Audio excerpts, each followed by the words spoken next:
আল্লাহর হাবিব সাল্লাল্লাহু আলাইহি ওয়াসাল্লাম এতটাই মর্যাদার অধিকারী, ওনার স্ট্যাটাস এত হাই, উনি যদি ওনার মুখ দিয়ে কখনো বলেছেন ইয়েস, ওটা শরীয়তেও ইয়েস।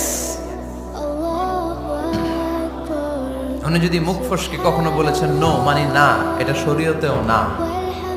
তার মানে উনি হ্যাঁ বললে এটা হালাল হয়ে যায়, উনি না বললে এটা হারাম হয়ে যায়। উনি আঙ্গুল তুললে চাঁদ ভেঙে 2 ভাগ হয়ে যায়। উনি জমিন থেকে পা উপরে উঠালে আল্লাহর আরশের দিকে মেরাজে চলে যায়। উনি এমন নবী, উনারে বাদ দিলে ইসলাম থাকে না, থাকে?